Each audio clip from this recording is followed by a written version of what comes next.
ประสันเอาเลยนำมันโหลดเนาะซี่เจนว่า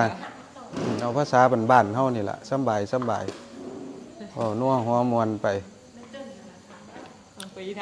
คำถามมีหรือยัง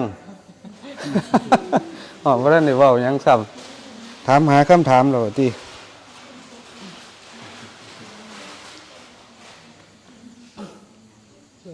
ท่ายเลยตี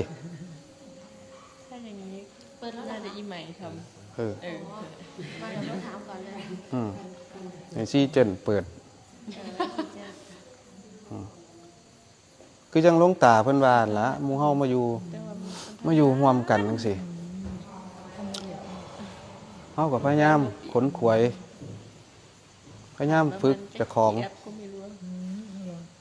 มัน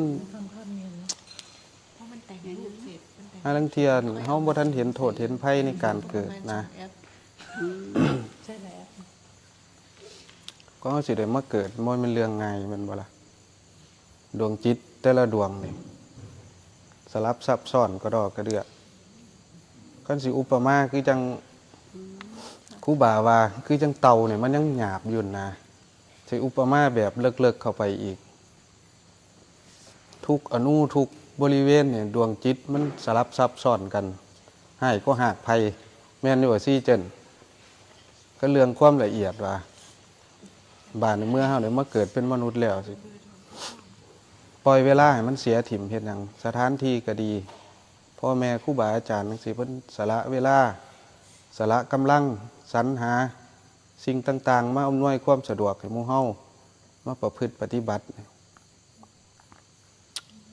หมู่เฮาก็อย่ามัวพากันหลงเพลินไหลไปตามอารมณ์หลายแม่นบ่เฮาสิเอาอีหยังเป็นสาระเนาะเฮาสิเอาหลานบ่เป็นสาระหรือจังใดหรือสิเอาต้นไม้หรือสิเอาภูเขาแบ่งสั่นบ่มันสิแก้ทุกข์พาเฮาออกจากทุกข์ได้อยู่บ่บาดแม่นบ่ย้อนนี่หยังย้อนความเชื่อย้อนความบ่ตั้งมั่นของหมู่เฮาถ้าเฮามีสติเฮาก็สิมีความตั้งมั่นมีความพอดีมีสมาธิคิดจังใดมันก็เชื่อจังซั่นความเชื่อเนาะเชื่อว่าลูกว่าเต่าเขาสิเบิ่งเฮาได้มันก็แม่นอยู่ทางโลกนะแต่ว่าทางธรรมนี่มันยังถือเป็นที่เพิงบ่ได้มันยังหยาบอยู่นะมีแต่พระพุทธพระธรรมพระสงฆ์นั่นเป็นสารณะให้เฮาได้สารณะที่แท้จริงคือพาเฮาออกจากทุกข์ได้มีคำถามอยู่บ่ คือบ่ออกมันจักสิเว้าอีหยังถามแน่ตัวแทนหมู่บ้านเนาะครูบาเจ้าคะฟังธรรมของครูบาอย่างเงี้ยอย่างหลวงตาแม่ชมพู่ครูบาเหน่งท่านก็บอกว่าไม่ได้ทำอะไรมากง่ายนิดเดียวแค่ดูลมหายใจเข้าลมหายใจออกเท่านั้นจะทำอะไรอยู่ก็ดูลมแต่ว่าในความเป็นจริงเวลาเราทำมันบางครั้งมันก็ไม่ได้ไปสัมผัสในลมได้ง่ายแบบนั้นนะเจ้าค่ะคือเขาสิเฮ็ดจังใดแม่นเจ้าค่ะใหม่ๆเขาก็ต้องฟื้นซะก่อนแล้วเปรี้ยวฟื้นแนวใดเขาต้องสร้างสมถะซะก่อนเขาอย่าให้ปัญญามันนำหน้านะซ้ำมีดนี่แม่นบ่ล่ะมีดถ้ามีตะคมสิเอาไปฟันนี่หยังมันก็บ่มีกำลังนะมันต้องประกอบไปด้วยสันมันพร้อมแม่นบ่มันจังสิมีน้ำหนักถ้าผู้เฮ็ดใหม่ๆนี่มันต้องสร้างสมถะขึ้นมาซะก่อนมันต้องอาศัยการกำหนดซะก่อน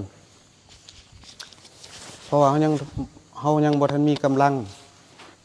ต้องฐานให้มันแน่นฐานคือสมถะนี่เฮาต้องกำหนดเฮาตามลมซะก่อนตามที่ครูบาเฮ็ดมาเด้แต่ว่าผู้อื่นครูบาบ่ฮู้ว่าเพิ่นสิแนะนำในการปฏิบัติแนวใดนะถ้าเฮาเอาปัญญาแท่งไปนี่มันบ่มีฐานแล้วมันสิวิปลาสได้ง่าย แล้วเราภาวนาไปนำเฮาควรต้องเฮ็ดอีหยังเพิ่มเพื่อเสริมภาวนาบ่เจ้าค่ะเพื่อให้มันภาวนาได้ง่ายขึ้นท่านเป็นฐานซะก่อนท่านแล้วก็ศีลแบบหยาบๆซะก่อน ถ้าเฮาเบิ่งลมบ่ได้บางเทื่อยามเฮาเฮ็ดงานนี่เฮาก็เบิ่งการเคลื่อนไหวของกายแต่ถ้าเฮามีสติมีกำลังแล้วเนี่ยมันสิเห็นการเคลื่อนไหวของกายไปโดยอัตโนมัติความรู้สึกตัวทั่วพร้อมมันก็สิเกิดขึ้นเรื่อยๆเรื่อยๆตามกำลังของสตินะศีลหยาบๆเฮาก็ระวังวาจาระวังกิริยาการกระทำของเฮาจังซี่แหละพอถ้าเราภาวนาไปเรื่อยๆเรื่อยๆศีลภายในมันจะเกิดหิริโอตตัปปะมันจะเกิดขึ้นเทละเล็กเทละน้อยเพราะหยังเพราะเห็นความคิดที่บ่ดีจังซี่นะความคิดที่เป็นอกุศลเฮาเห็นเรื่อยๆหูเท่าทันมันเรื่อยๆแต่ว่าเฮาอย่าไปข่มมันเด้บ่ต้องไปกดไปข่มไว้นะเห็นความคิดบ่ดีเกิดขึ้นมานี่ปล่อยมันผุดผ่านแนวใดเฮาสติอยู่กับฐานกลับเข้าหาลมบ่ต้องไปแทรกแซงมันนะคิดดีคิดชั่วก็สร้างปล่อยให้มันผ่านไปเฮาก็อยู่กับฐานให้มันได้แล้วเฮาอยู่ได้บ่ละบาด คือเขาต้องพยายามเฮ็ดกุศล แม่นสร้างกุศลควบคู่ไปนำสร้างกุศลโดยภายในพร้อมภายนอกพร้อมหนุนกันไปคือจังสมถะกับวิปัสสนาเนี่ยมันสิทิ่มกันบ่ได้นักตัวใดตัวหนึ่งกับบ่ได้มันต้องให้มันพอดีนะถ้ามีสมาธิเฮามีสติแล้วความพอดีมันสิเกิดขึ้นเองเฮาบ่ต้องไปสร้างความพอดีหยังเพราะว่าความพอดีนี่เกิดขึ้นโดยธรรมชาติของกำลังของสติของสมาธิมีหยังอีก คิดบ่ออกคือนั่งเงียบแท้ผู้ใดสิถามเรื่องสภาวะก็ได้ก็อัตตาเพราะเรามีเจตนาเข้าไปแทรกแซงมันถ้าความคิดมันผุดขึ้นถ้าเรามีกำลังของสติมันจะมองเห็นความคิดนะหรือว่ารู้เท่าทันหรือการเห็นนี่แหละถ้าว่ารู้ทันก็เหมือนชีต่ายว่าเป็นการวิ่งไล่ตามมันนะแต่แรกๆเราก็ต้องตามมันก่อนนี่แหละเพราะว่ากำลังสติมันไม่มีเพราะเราเคลื่อนออกจากฐานบ่อยเราจะเคลื่อนไปยังไงเลยทีนี้บางทีก็ส่งออกไปหาญาติหาพี่หาน้องอย่างเงี้ยส่งออกไปบางทีเกิดสภาวะในกายอย่างเงี้ยเราก็จะเคลื่อนจากฐานคือลมแล้วไปดูความกระเพื่อมในกายนี่ครูบาเคยเป็นนี่แหละสร้างอัตตาตัวตนโดยไม่รู้ตัวเราออกจากฐานแล้วฐานเราไม่มีกำลังทีนี้สติเราไม่มีกำลังพยายามอยู่กับฐานก่อนนะ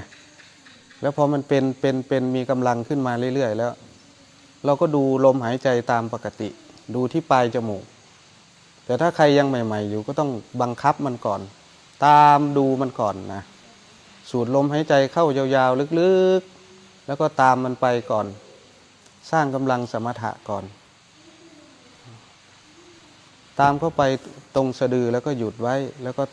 เวลาหยุดไว้ประมาณสัก 2-3 วินาทีแล้วก็ตามออกมาถึงปลายจมูกจะตามเข้าตามออกสลับลมสั้นลมยาวอย่างเงี้ยสลับกันเราจะได้เห็นความฟุ้งซ่านความพอใจความไม่พอใจในขณะที่เราหายใจบางทีลมสั้นเราจะหงุดหงิดอย่างเงี้ยลมยาวเราจะเพลินทีนี้เราจะพอใจแล้วก็ลองอารมณ์กลางธรรมดาดูสลับกันนะบางคนก็ไปเลยก็มีไม่รู้ว่าเข้าหรือออกนะเพราะเราไม่มีสติมีอยู่แต่สติไม่มีกำลังพอที่จะไปรู้เท่าทันการไหลเข้าไปเป็นความพอใจความไม่พอใจไหลไปปรุงแต่งกับความคิดแต่ความคิดกับการปรุงแต่งนี่มันคนละอย่างแต่บางคนจะไม่เข้าใจว่าความคิดเนี่ยมันคิดอยู่ตลอดอยู่แล้วแหละเพราะว่าสังขารมันต้องทำงานอยู่ตลอดขันธ์ห้ามันทำงานอยู่ตลอดความคิดมันผุดขึ้นถ้าเราไม่ปรุงเรากลับเข้าที่ฐานความคิดตัวนั้นมันก็จะผุดผ่านไม่ต้องไปรอดูว่ามันดับไม่ต้องไปตามดูตามรู้มันแค่เรากลับเข้าฐานมันจะดับยังไงก็เรื่องของมันถ้าเราไม่ทันความคิดผุดขึ้นเราจะเข้าไปปรุงนั่นมันก็เข้าไปเป็นคนเสพอารมณ์ตัวนั้นเป็นเจ้าของความคิดนั้นกรรมมันก็เกิดในขณะนั้นภพชาติก็เกิดในขณะนั้นอัตตาตัวตนก็เกิดในขณะนั้นนี่ กรรมที่มันเกิดอยู่บ่อยๆคือทางมโนกรรม เพราะเรารู้ไม่เท่าทันมัน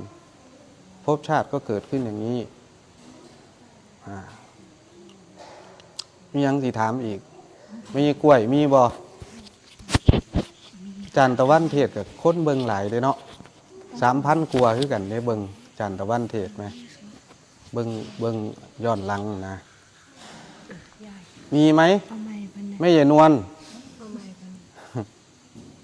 อุบานี่ก็ถามได้นะถามเผื่อทางบ้าน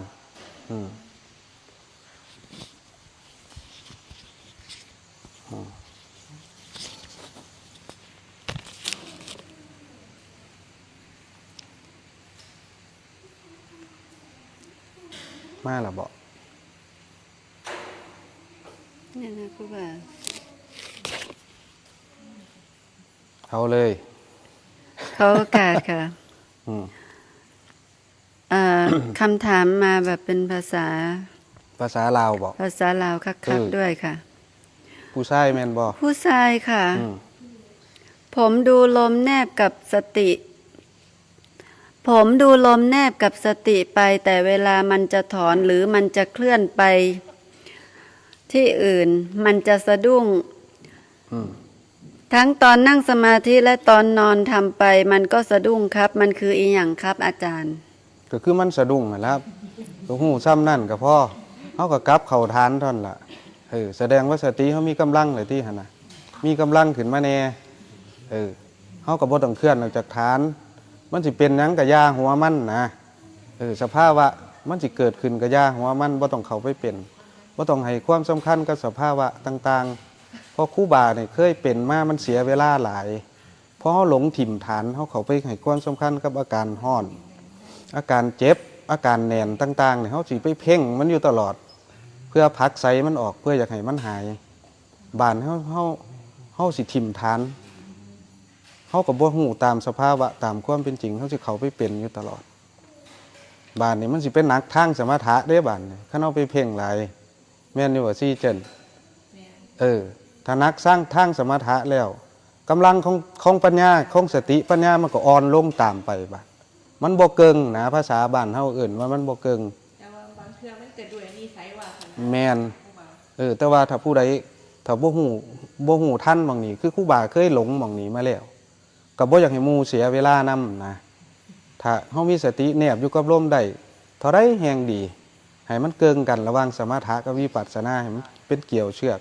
ให้มันบาลานซ์กันให้มันพอดีเข้ามาสมาธิคือความตั้งมั่นคือความพอดีบ่ต้องไปสั่งความพอดีแค่มีสติแนบอยู่กับลมเข้าลมออกบ่ทิ่มฐานแค่นี้ความพอดีมันก็เกิดขึ้นเรื่อยๆมีอีกอยู่บอกไหลมา กับ หมด นมัส คำถาม การค่ะ ตอนฝึกสติใหม่ๆ เห็นความรู้สึกตัวโยกตัวคอนตัวยาวตัวสูง แต่ทุกวันนี้ไม่เห็นอะไรเลยอยู่ซื่อๆค่ะ ก็นั่นแหละโตปัญญาอยู่ซื่อๆน่ะแหละคือโตปัญญาแต่เขาไปแทรกแซงน่ะมันบ่เป็นโตปัญญามันเป็นโตปัญหาเขาต้องอยู่ซื่อๆกับฐานนี่แหละปัญญาที่ธรรมชาติอีหลีนั่นคือการบ่เขาไปแทรกแซงอาการของน้ำคือขันธ์ทั้งห้าแล้วก็อาการของสภาวะที่มันเกิดขึ้นกับกายนี่คือปัญญาแต่ถ้าเขาไปแทรกแซงมันกลายเป็นปัญหาบัดภพชาติมันก็เกิดขึ้นโดยเฮาบ่ฮู้มันมีตัณหาแทรกอยู่เรื่อยๆฝนลงเม็ดตัวนี้เนาะผู้ใดสิถามอีกถ้าที่พระพุทธเจ้าสอนนี่คือจาคะ จาคะคือการตัดบ่ถอดอะไรเสียดายอีหยังต่างๆคือตัดห่วงนั่นแหละ เราท่านนี่อย่างเดียวประโยชน์สูงสุดของ กับอานาปานสตินี่แหล้วมันถ้าเฮามีสติแนบอยู่กับลมนี่มันสิมีศีลสมาธิปัญญามีทานมีหยังครบวงจรเบิดนะซี่เจนถ้าผู้ภาวนาเป็นมันสิครบวงจรเบิดมันสิมีทั้งทานทั้งศีลทั้งสมาธิทั้งปัญญาควบคู่กันแม่นสละอารมณ์เศร้าหมองที่มันครอบจิตดวงเดิมเฮาไว้อีหยังล่ะมันครอบบานกระโตอารมณ์นี่แม่นบ่ซั่นเพราะว่าความหมายของคำว่าท่านนี่หรือการสละออกแม่นสละออก บ่แม่นว่าเฮาเฮ็ดสิ่งนี้เพื่อที่สิเอาสิ่งนี้ บ่อันนั้นก็อุปมาคือยังหลวงปู่ชาเพิ่นว่าไปตักน้ำในตุ่มนี่น้ำในโอ่งเฮานี่ตักออกปึ๊บแม่นบ่ถ้าเฮาตักเข้ามาเพิ่มอีกมันก็บ่ลดจักเทื่อมันก็ยังเต็มอยู่หั่นแหล้วเพราะว่าท่านปึ๊บก็หวังผลตอบแทนก็ซ้ำตักทิ่มตักน้ำออกแล้วเอาโอเก่าไปวางไว้ก็ได้ แล้วเอาโอนั่นล่ะกลับมาเทใส่โอ่งอีกอัตราตัวตนมันก็บ่ลดลงจักเทื่อนะมีอีกติคำถามไหมเอาซี่เจนถามดู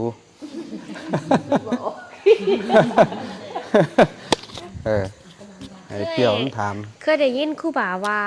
การบ่อยากได้ก็เป็นการท่านอย่างหนึ่ง อันใดก็ เคยได้ยินครูบาว่าการ อืม การบ่อยากได้ก็เป็นการท่านอย่างหนึ่ง ก็ ว่าเจ้าค่ะ กระท่านอยู่ แต่ว่ามันถึงท่านแตะน้ำมาทำไว้ซื่อนะคือจังเขาออกมาบวชทั้งสี่นะการบ่อยากได้บ่อยากได้ คือเขาออกมาบวชมันก็เป็นการท่านคือกัน ปัญหาคือมันบ่อยากได้อีหลีบ่นี่ล่ะค่ะ นั่นละมองทันละมันบ่อยากได้ย้อนเขาว่าบ่ได้ คือยังอยู่ซื่อๆจังสิแม่นบ่อยู่ซื่อๆมันก็เกิดบุญคือกันถ้าเขาอยู่ซื่อๆอีหลีนะ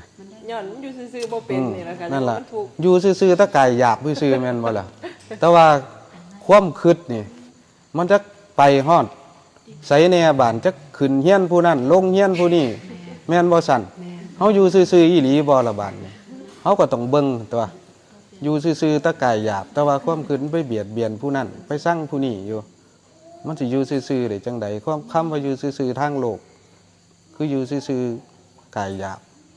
แต่ว่าธรรมเนี่ยมันบ่แม่นธรรมมันเป็นน้ำน่ะความรู้สึกนึกคิดมันเป็นน้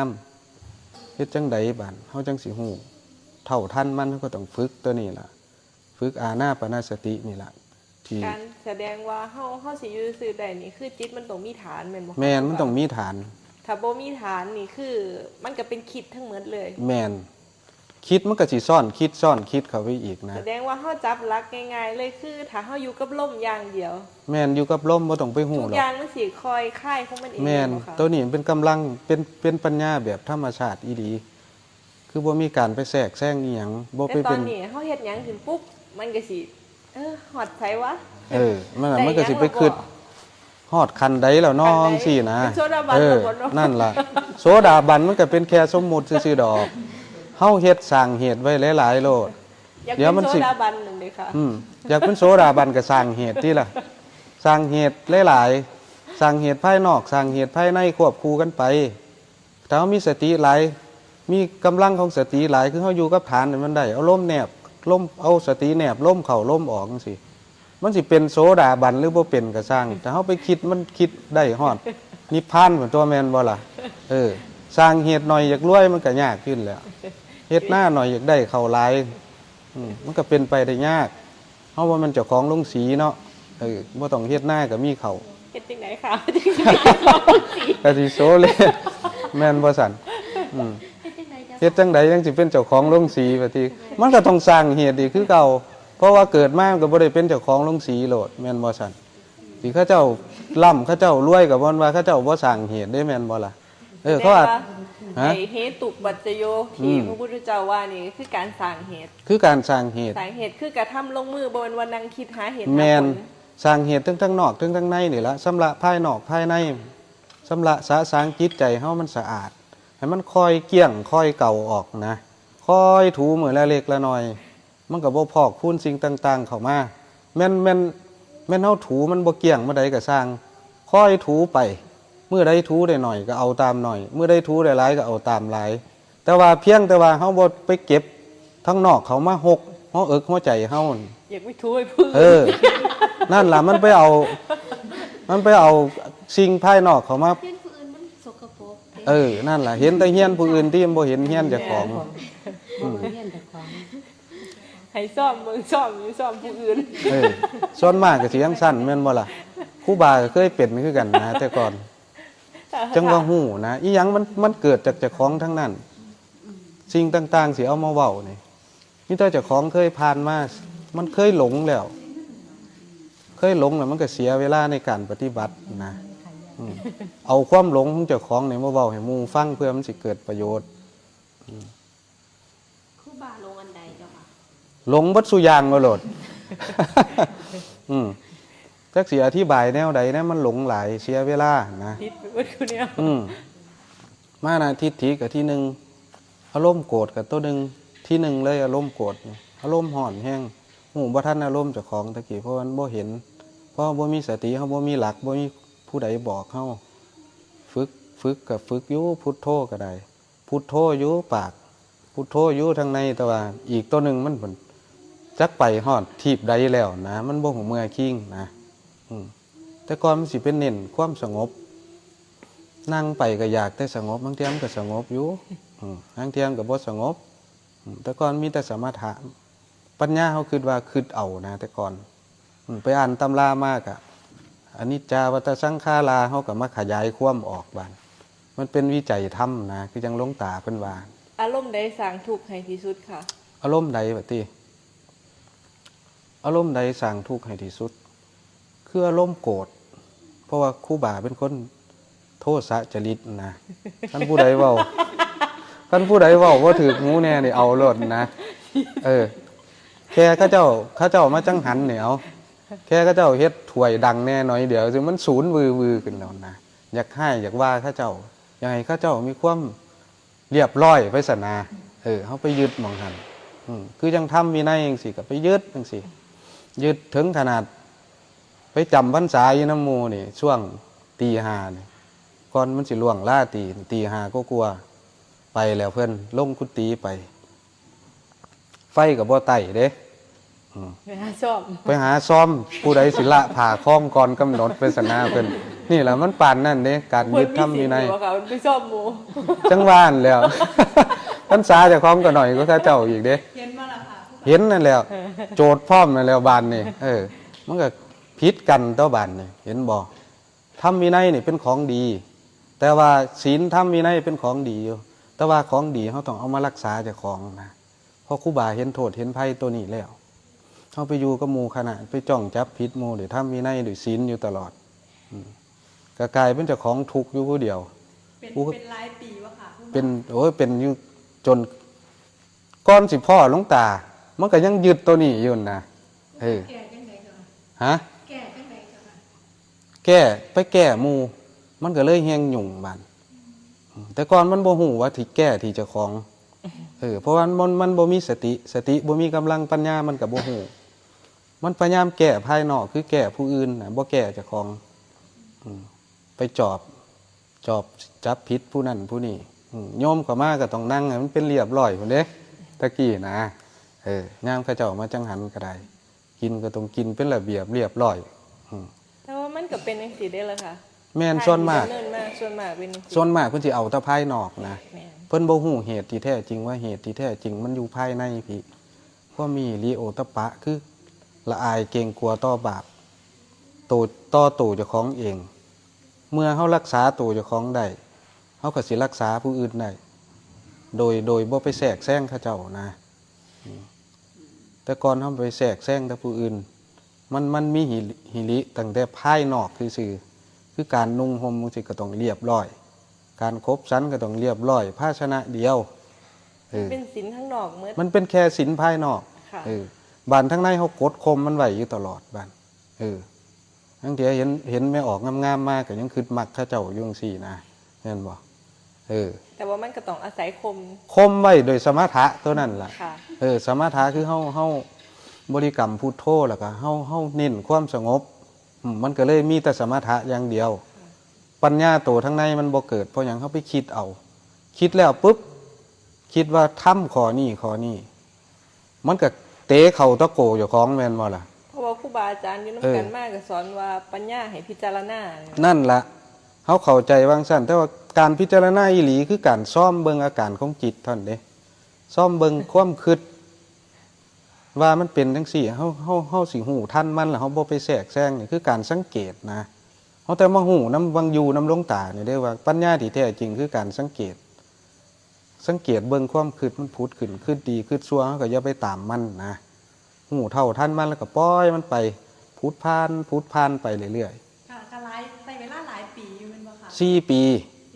พรรษา4ก็เบิดพรรษา4ก็กลับมาอยู่นำหลวงตาเพิ่นว่าให้มาอยู่นำ ก็ยังต้องมาเรียนรู้อีก เพราะว่าครูบากับตอนหลวงตาเพิ่นไปนั่นก็ในพรรษา4บ่ทันออกพรรษาเพิ่นก็ว่าให้เบิ่งลมก็คือเว้าให้ฟังแหละว่าเบิ่งลมแบบโง่ๆจังซั่นน่ะเพราะว่าเฮาต้องเปลี่ยนรูปแบบอีกอย่างหนึ่งคือตอนนั้นเฮาไปตั้งสัจจะวาจาไว้หลายอย่างโพดนะ นี่ละตัวมันขังเจ้าของอีกตัวหนึงนี่สิเว้าให้ฟังหาหมู่เฮาไปตั้งสัจจะวาจาอีหยังไว้พยายามถอนโลดบ่ต้องพยายามถอนละถอนเลยตั้งสัจจะวาจาไว้ว่าสินั่งเท่านั้นเท่านี้แล้วเฮ็ดบ่ได้จังเที่ยเฮาลืมบาดนี้ตัวนี้มันสิมาของเฮาบัดพุ่นเด้บัดเฮาภาวนาไปมีกำลังบ่เด้มันสิกลับมาเบียดเบียนเฮาตัวนี้นี่หลวงตาเพิ่นก็แนะนำให้ครูบาเพราะว่าเพิ่นฮู้ว่าครูบาเข่งเรื่องวินัยนะเข่งเรื่องการไปตั้งสัจจะวาจามันเข่งแต่ภายนอก การเข่งนี่เป็นจุดอ่อนเฮาบ่ค่ะครูบา ถ้าเฮาเฮ็ดได้ก็เป็นจุดดีถ้าเฮาบ่ยึด เข่ง ถ้า เข่งจริงๆมันน่าสิเข่งทั้งใน แม่นอยู่แต่ว่า ส่วนมากนักปฏิบัติเนี่ยเอามาเข่งทั้งนอกอันนี้ ส่วนมากมันสิเข่งทั้งนอกคือไปเข่งกับผู้อื่นนะเพราะเจ้าของเข่งปุ๊บความปรารถนาลามกมันแทรกอยู่เฮาบ่มีกำลังเฮาบ่มีสติปัญญาที่จะไปเห็นมันความปรารถนาลามกนี่บ่มันตะเกี่ยวกับเรื่องเพศเด้คือยกตนเหนือผู้อื่นนี่ก็เป็นความปรารถนาลามกที่มันแฝงอยู่ในใจ เพื่ออยากให้คนมาศรัทธาเจ้าของว่าเจ้าของนี่ดีก็โมจังซี่นะอยากได้ลาภสักการะข้าเจ้าจังซี่มันก็มีตัวนี้แฝงอยู่ตลอดคือยังสันตกบาทจังซี่ครูบาสิเน้นทุดงเข้าวัดเน้นทำวินัยแบบเป๊ะเป๊ะเป๊ะแต่ก่อนสันตกบาทปุ๊บคันผู้ใดมาใส่บาทในบริเวณเข้ามาในวัดก็คือบ่รับตัดออกไปเลยนะนั่นเขาเสียน้ำใจโดยเฮาบ่ฮู้โตบาดว่าเฮาไปทำลายน้ำจิตน้ำใจซุ่มเขาเจ้าอยากทานน้ำเฮาบาดนั่นมันเป็นจังซั่นบาดนี้หาลังเทียเขาเจ้าบ่ฮู้ว่าเฮาสันตกบาทกำลังพิจารณาอาหารจังซี่ลังเทียนี่กินแซ่บๆมาเด้บาดนี้แม่นบ่แนมเห็นแนวกินเป็นตาแซ่บก็พันอยากอยู่เด้บาดทางในนี่ อธิบายเข้ามาสันตกบาท สันตกบาทคือเขาบินบาทได้เท่าไรก็คือเท่านั้นถ้าเขามาในบริเวณวัดคือมันเป็นอดิเรกลาภตามมาภายหลังคือเขาบ่รับจังซี่นะบ่รับอยู่กายหยาบนี่แต่ว่าทั้งในบาทนี่เห็นเขาเห็นเนี่ยกินแซ่บๆมามันก็ขึ้นอยากได้ตัวบาทนั่นเห็นบ่ความปรารถนาลามกมันเกิดขึ้นละบาทมันเบียดเบียนเจ้าของแล้วนั่นไผเราทุกข์บาทเฮาผิดทุกข์บาทเขาเจ้าก็ทุกข์อยู่เพราะว่าเฮาบ่ได้รับอันสนองศรัทธาข้าเจ้าในขณะที่ข้าเจ้าจะทำบุญน้ำเฮาเนี่ยแต่ว่าเจ้าของมันคือหอมอยู่บ้านโอ้เป็นตาแสบเด้ผันยังว่าอยู่นะมีทางในมีแล้วมีแต่ฐานข้างนอก ใช่เพราะว่าโยมเขาไปทำให้นะ ฐานอยู่ในป่าเลย มีคำถามขออนุญาตถามครับทำงานกวาดตากข้าวอยู่ดีๆแล้วเกิดความรู้สึกตัวทั่วพร้อมตัวเบาๆเหมือนเข้าเหมือนอาการทรงฌานมันเกิดขึ้นเองแล้วอย่างนี้คืออะไรครับ แล้วต้องทำยังไงครับตีตาดแล้วโตเบาว่าติมันเป็นทั้งสั้นกับหูว่าทั้งสั้นนะบ่ต้องเขาไปยุ่งกับมันเท่านั้นทรงฌานหรือทางดีๆเขาจะเลื่อนฌานดีกว่าทรงฌานทางเทียมันก็ครูบากับอาการแบบนี้ครูบากับอธิบายว่าเป็นนะคือ ว้าวโลดซี่เจิ้นคืออาการเจริญฌานนี่มันเฮาสิมีเห็นตามสภาวะตามเป็นจริงปัญญามันสิเกิดคือฐานในลักษณะนี้คล้ายๆกับลักษณะที่มันเป็นการเจริญฌานเพราะว่าการขอฌานนี่ดีมันเข้าลิฟต์เลยนะมันบ่สามารถที่สิยากแม่นถ้าเขาสติเริ่มมีกำลังมันก็บ่ได้เกี่ยวกับรับตามันก็สิรู้สึกเบาตนเบาโตแม่นบ่เพราะว่ามันเป็นอาการของปิติในสิ่งที่เพิ่นบอกนี่คืออาการปีติแม่นบ่เรื่องฌานเรื่องอาการนี่หยังต่างๆซื่อนี่ครูบาบ่ได้ศึกษาหม่องนี้ก็เลยบ่ฮู้ว่าตัวนี้มันคืออีหยังแต่ว่าฮู้แต่ว่าอาการตัวนี้มันเป็นแนวนี้ค่ะมันบ่มีชื่อเอิ้นสำหรับครูบานะอธิบายบ่ได้ต้องฮู้ว่าเฮาจะเลื่อนฌานอยู่เรื่อยๆนั่นล่ะดีแล้วแต่ว่าคันสิเข้าฌานมันก็ต้องนั่งแม่นบ่ล่ะเคลื่อนไหวบ่ได้หรือว่านอนจังซี่ อันนี้มันเป็นภาษาเหนือแต่ว่าเหนือแท้มันอาการมันอันเดียวกันแมนเจริญฌานดีที่สุดมีสติอยู่กับลมเข้าลมออก ไม่ว่ายืนเดินนั่งนอนเนี่ยนี่แหละในลักษณะนี้ถ้าเพิ่นเป็นฤดูมันสิฮู้เลยว่าสมาธิมันบ่จำเป็นต้องไปแมน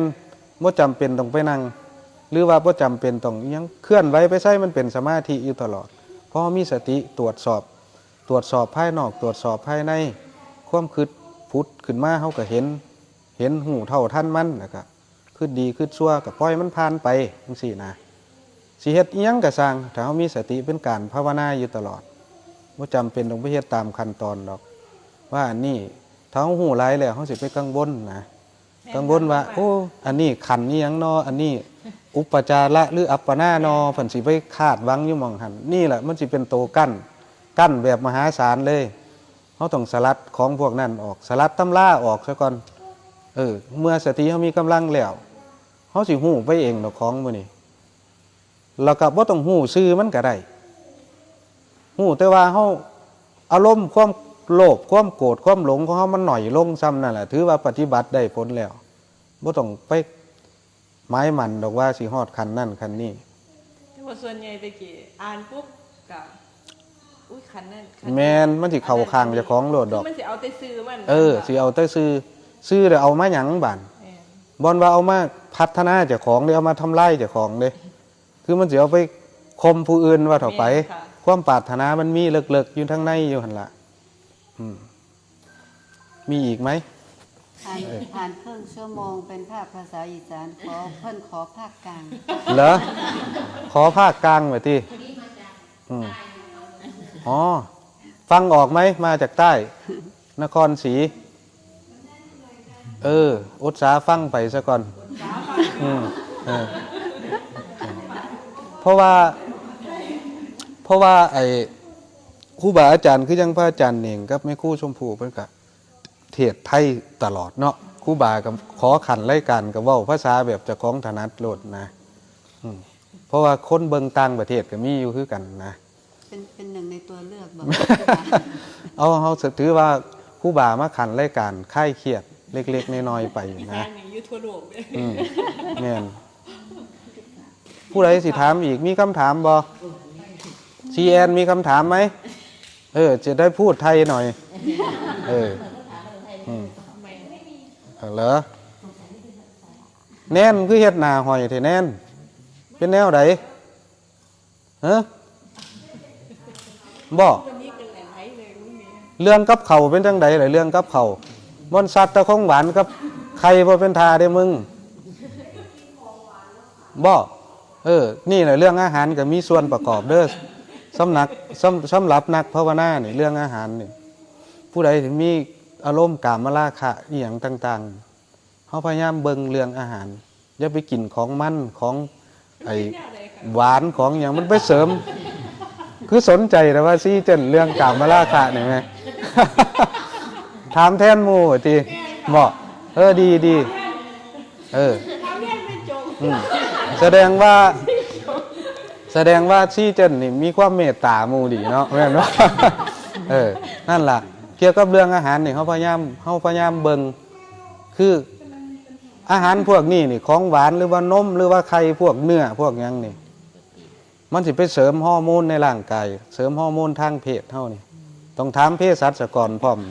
เภสัชกรเปรี้ยวแม่นอยู่บ่เปรี้ยวแม่นนะคะน้ำบักข้าวให้ดีเกลี้ยงบ่อนเขาโฆษณาขายสิบ่บัดบอกตะมูบ่คือเอาให้บักไม้กินดีแท้นะไม่รู้หลายตุนไว้เจ้าของมันรักตุนไว้อยู่แล้วไว้บักไม้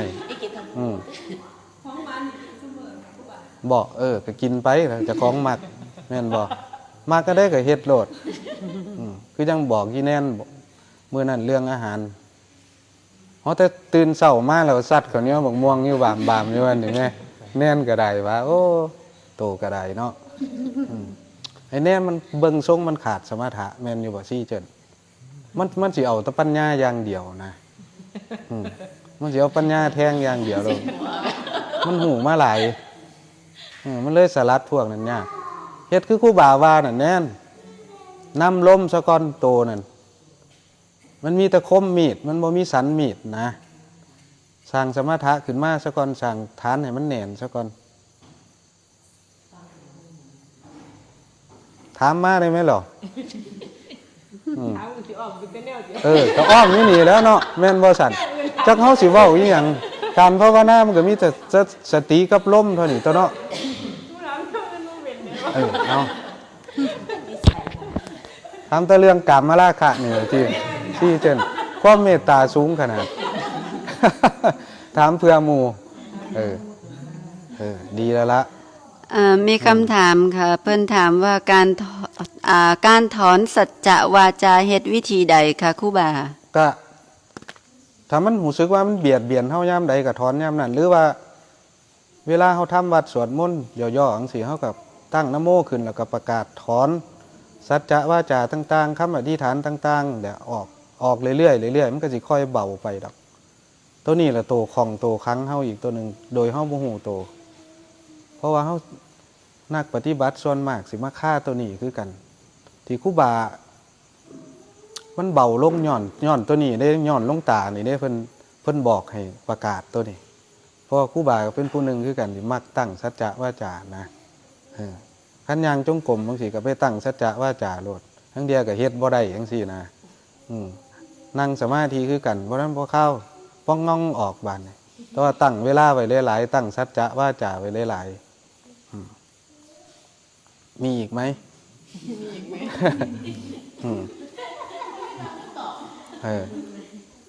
นั่นเห็นบ่มีอีกแล้วคำถามมีคำถามค่ะ นั่งสมาธิเดินจงกรมมานานกว่า10 ปีแล้ว 4-5 เดือนที่แล้วเริ่มทำมากขึ้นวันละ5 ชั่วโมงรู้สึกเครียดสมองไม่โปร่งมีคำแนะนำอย่างไรไหมครับทำตามขั้นตอนไหมเขาฝึกอะไรฝึกอานาปานสติไหมส่วนมากคนจะไปทำตามขั้นตอนคือถึงเวลานั่งก็จะนั่งถึงเวลาเดินก็จะเดินนะมันไม่มีขั้นตอนหรอกอานาปานสติเนี่ยอยู่ตรงไหนมันก็ทำได้ยืนเดินนั่งนอนทำได้หมดแต่ถ้าเราทำงานไปด้วยเนี่ยเราก็ต้องดูการเคลื่อนไหวของกายไปก่อนอย่างทำงานกับเครื่องจักรหรืออะไรต่างๆขับรถอย่างเงี้ยบางคนขับรถก็จะดูลมนะเผื่อมันไปล็อกจะทำไงทีนี้เนาะก็ไม่ได้ว่าหรอกบางคนก็ฝึกเป็นแล้วอย่างนี้นะแต่โอกาสที่มันจะพลาดก็มีเหมือนกันเพราะมีตำรวจคนหนึ่งอยู่สมุทรสาครเขาโทรมาคุยด้วยเขาบอกว่าขับรถไปเขาดูลมดูไปมันดิ่งเข้านะมันสิเข่าชั้นนะซี่เจนแนวนั้นก็อันตรายได้เนาะแม่นบ่ล่ะแต่ว่ารู้เสือมันบ่เข้าค่ะหนูเคยเห็นลองเพราะว่าเฮาเคลื่อนไหวอยู่แม่นบ่หรือจังใดหนูเห็นว่ามันมีคนนึงที่มันย่านตายอยู่แล้วตัวอัตตานี่มันรักษาเจ้าของอยู่แล้วตัวนี้ครูบาก็บ่เคยฝึกเพราะว่าตอนเป็นฆราวาสมันบ่ฮู้เรื่องพวกนี้นะแต่ว่าตำรวจเพิ่นโทรมาอาการเว้าให้ฟังว่ามันดิ่งเข้ามันเบาลงเรื่อยๆมันสิเบาลงแต่มันสิเห็นอาการชัดเจนมันแต่ว่ามันหนูคิดว่ามันน่าสิบ่หายเพราะว่าหนูก็เบิ่งหลายเทื่อมันล็อกได้บานเฮาก็คาดคะเนบ่ได้เนาะแม่นบ่แต่ว่าก็กันไว้ก็ดีคือกันล่ะหนูคิดว่ามัน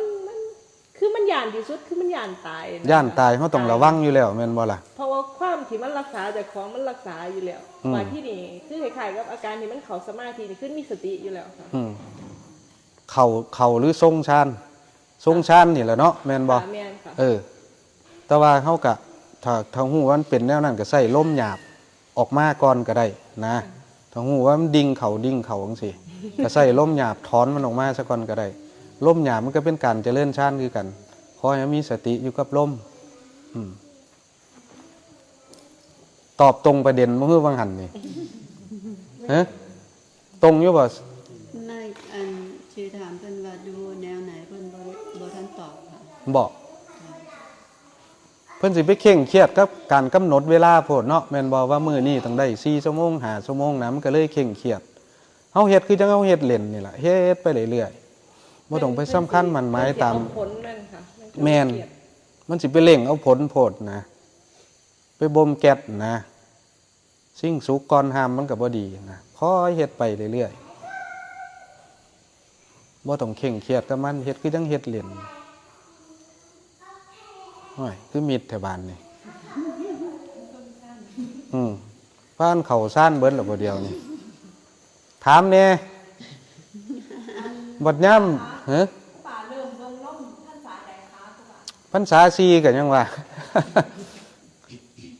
ตอนพ่อหลวงตาน่ะหลวงตาบอกให้เบิ่งล่มครูบาก็เบิ่งนะ ก้อนนั้นพุทโธค่ะ แมนพุทโธ คือมันเป็นสมถะเลยค่ะ สมถะเพราะว่าเฮาบ่ได้เบิ่งลมแล้วมันบ่มีกำลังที่จะไปหูเห็นความคิดบ่เห็นสภาวะตามความเป็นจริงนะเพราะว่าเฮาคิดซ่อนคิดอยู่เรื่อย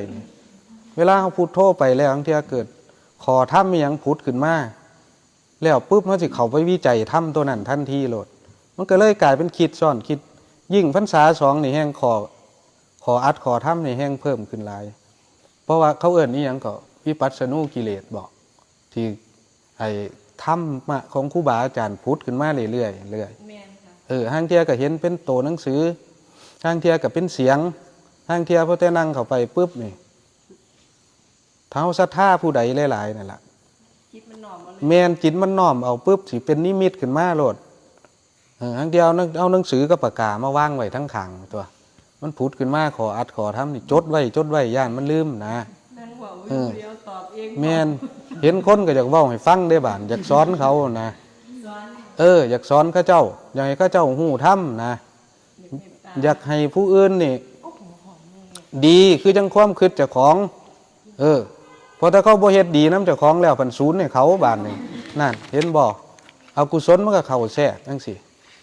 เห็นบ่เป็นอัน แต่ว่าทุกคนต้องผ่านตัวนี้ซ้ำคมข้อแมวใส่สมพักเสียนไปซะนะอันย่ำเฮาไปบังคับเขาเจ้าแล้วเขาเจ้าบ่เฮ็ดนำเฮานะเจ้าของพันศูนย์อยู่ศูนย์วืออยู่ผู้เดียวเขาย่างหนีไปทางอื่นแล้วเจ้าของยังศูนย์อยู่แม่นอยู่ว่าซี่เจิ้นเคยเป็นอยู่บ่ฮะมาซี่เจิ้นเคยเป็นอยู่บ่แนวนี่บ่โสเหลทำนี่คักขนาดเลยที่ เฮ้ยรุ่นนี้ว่าบ่มีอย่างนี้ใส่ไม่ได้อย่างใส่ เพราะว่านักภาวนานี่ทุกคนมาต้องผ่านหม่องนี้แต่สติเฮาเริ่มมีกำลังขึ้นมาเนี่ยมันสิผ่านหม่องนี้พยายามเรียนรู้ไว้โลดตัวนี้ก็มีกำลังคือกันได้บัดกำลังสิลากเฮาไปแต่ว่าถ้าเฮาฮู้ทันมีครูบาอาจารย์บอกครูบาอาจารย์เพิ่นเห็นแล้วบ่เป็นทาเพิ่นก็สิคอยบอกเฮานะฮู้แต่ว่ามันเป็นขออัดขอทำที่มันผุดขึ้นมาน่ะมันบ่แม่นปัญญาตัวนั้นคณะนั้นบอกมันก็บ่ฟังเลยค่ะ บ่ฟังอยู่แต่ว่าให้เฮามีสติคือหยังถ้าเฮาฝึกอานาปานสตินี่มันสิมีสติไวกว่าเฮาไปฝึกเอาสมถะอย่างเดียวนะสิจะ แต่ว่าหนูเห็นเลยว่ามันไปจนมันสุดจนมันแบบว่ามันบอกได้เกิดจนมันแบบ แต่ว่า มันถูกอยู่มันปฏิเสธถูกปะเนี่ย ปฏิเสธบ่ได้ดอกทุกข์นั่นแต่ว่าฟังเทศน์หลวงปู่เทียนเพิ่นว่าเพิ่นเป็นนี่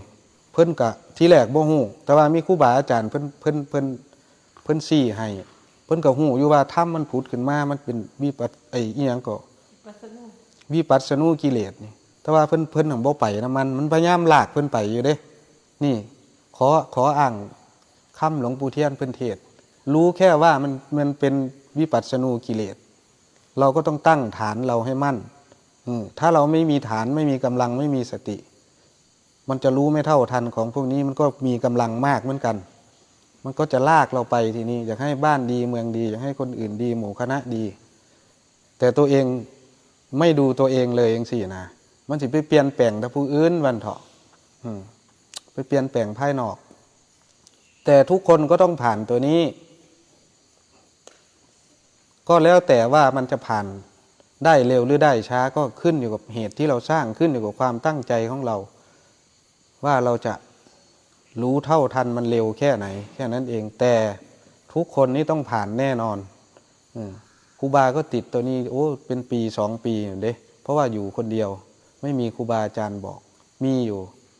แต่นานๆแล้วเข้าไปหาทีหนึ่งนี้แต่ส่วนมากก็จะอยู่คนเดียวนะเพราะว่าชอบอิสระ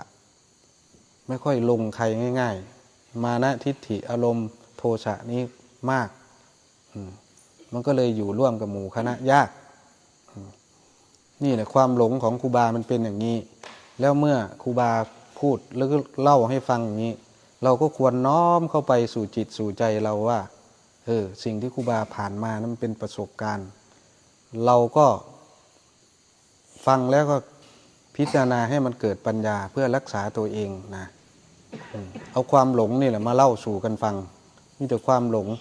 แต่ทุกคนก็ต้องหลงหมดเนี่ยก่อนจะรู้เนี่ยมีไหมคำถามชีแก้วยังไม่มีเลยทรงเขามาหลายๆในทางบ้านก็ได้มันสิได้มีแนวเว้าห้วยมาเน้นแต่อันนี้เดี๋ยวบ้านนี่ดีเป็นมันก็จะเป็นประโยชน์เนาะเรื่องเรื่องอารมณ์กาม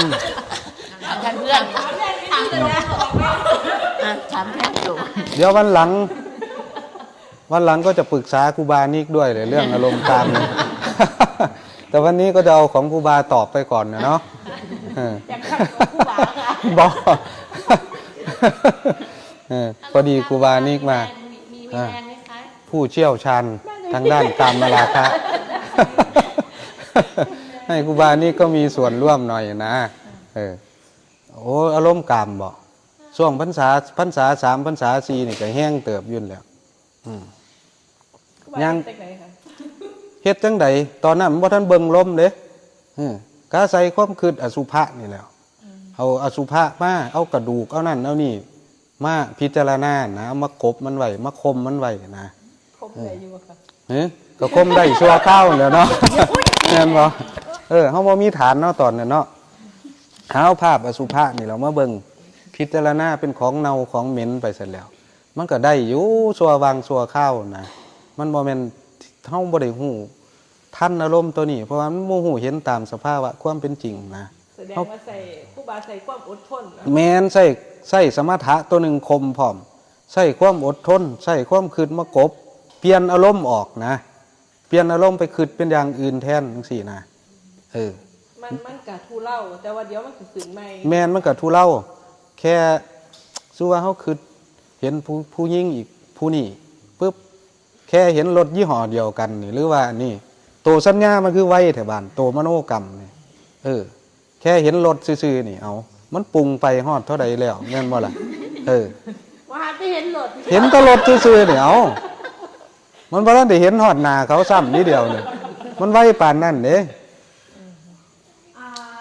ราพูดว่าใช้ชีวิตตามปกติทั่วไปค่ะช่วงที่แบบว่าเกิดสภาวะแบบนั้นก็ใช้ชีวิตแบบหวานอมขมกลืนไปเรื่อยๆนี่แหละอยู่ในพาไปเรื่อยๆโดยบ่มี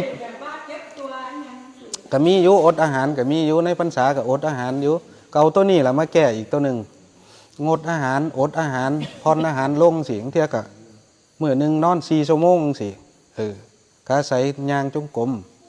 ย่างจงกรมเมื่อยแล้วก็ไปนั่งภาวนานั่งเมื่อยแล้วก็ออกมาย่างสลับสับเปลี่ยนกันอยู่สิในพรรษา2พรรษา3ก็สินอนตื่นเดียวแต่กลางคืนเด้เฉพาะกลางคืนนะตื่นเดี๋ยวกลางเว้นมื้อใดเมื่อยก็นอนอยู่ชั่วโมง2ชั่วโมงไปสนาใส่สูตรหลวงปู่ซ่านอนตื่นเดี๋ยวตื่นขึ้นมายามได้แต่ว่าสิบ่ให้เกินตี 2ลุกขึ้นมาปุ๊บต้องฟ้าวไปอาบน้ำเลยให้มันซื่นแล้วก็เข้าทางจงกรมเลยนะเฮ็ดอยู่จังซี่แต่ว่าตัวนี้มันก็แก้ปัญหาแบบถาวรบ่ได้บ่คือเฮาเอาสติแนบกับลมฝึกอานาปานสตินี่ตัวนี้เขาเสียนอารมณ์ชัดเจนเพราะเขาบ่ได้ไปกดไปคมมันไว้อารมณ์มันแสดงออกมาแนวใดเขาเห็นชัดเจนเราเขาบ่ไปแทรกแซงมันอารมณ์กามอารมณ์โกรธอารมณ์อีหยังต่างๆก็ได้พูดขึ้นมาปุ๊บเบิ้งมันแสดงอาการให้เขาเห็นแล้วมันก็สิค่อยสลัดออกคือจังน้ำถูกแดดเผามันสิค่อยเหยค่อยละเหยออกเทเล็กเทน้อยนะแต่ก่อนเขาไปกดไปคมมันด้วยความคิดด้วยกำลังสมถะโดยอาหารเปลี่ยนอาหารแนวอดนอนแนงสิเขาใช้วิธีนั้นคิดพ่อได้ตอนมันเบาบ่ไปไหม มันกับเวียนอยู่จังซี่แหละเนาะแม่นบ่ถามอีกได้ไหมเราสิเบิดเวลาได้52เห็นบ่ไปจักได้คุยยังแน่เนาะซี่กัน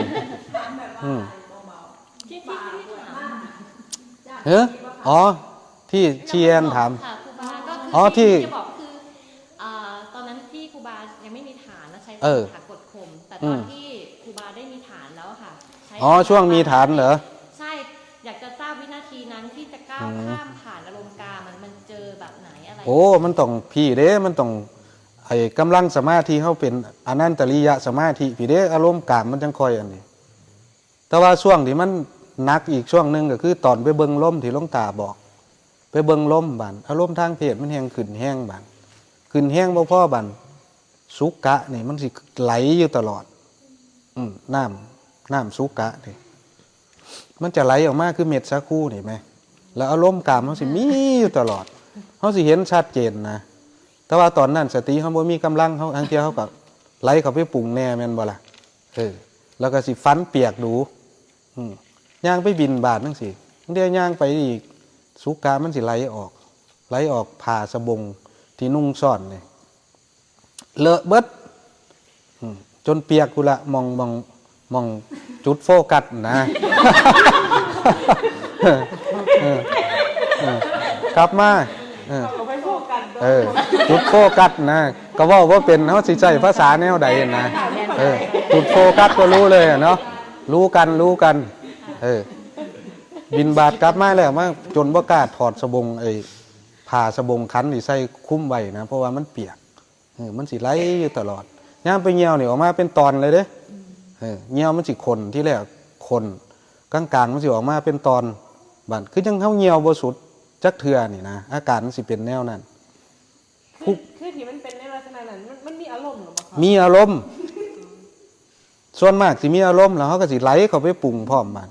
แต่ว่าบางที่มันไหลมันก็บ่มีอารมณ์มันก็ไหลออกมาเพราะว่ากำลังฌานกำลังสมาธิช่วงนั้นครูบาเบิ่งลมเริ่มสิติดแล้วนะ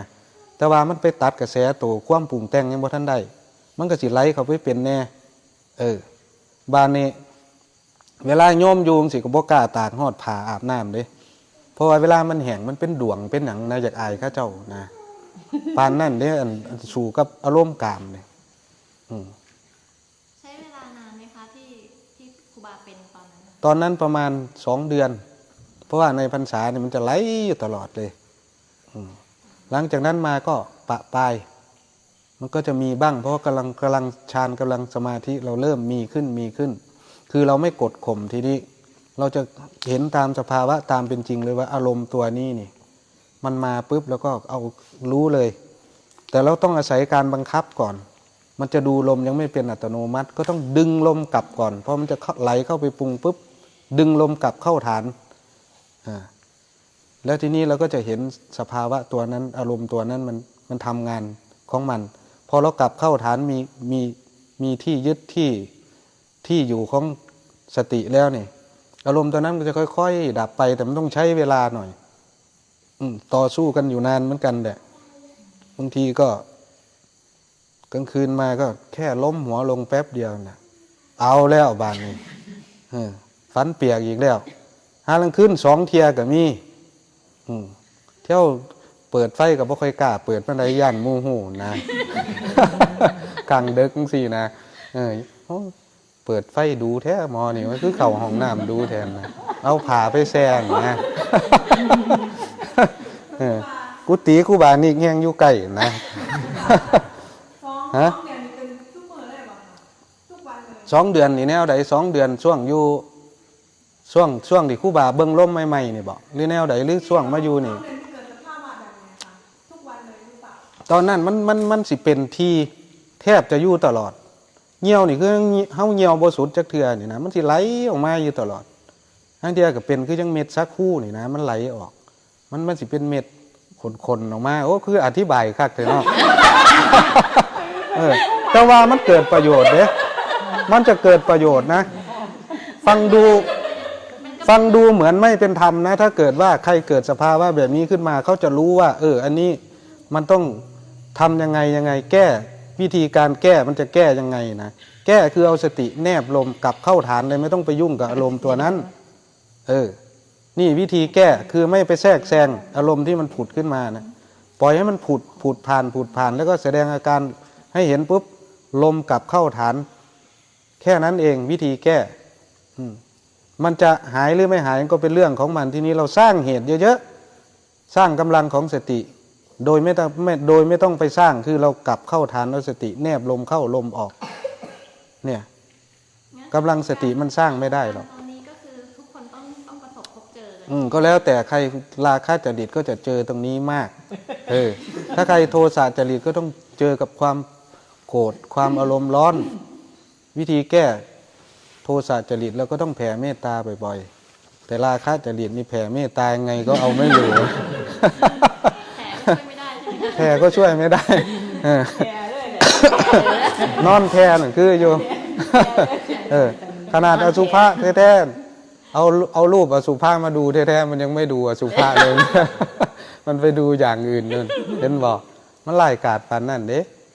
ประกอบลายความ มีไหมคำถามชีแก้ว ไม่มีเลยเวลาใกล้จะหมดแล้วก็ฝากเนาะสำหรับญาติธรรมทางบ้าน ก็พยายาม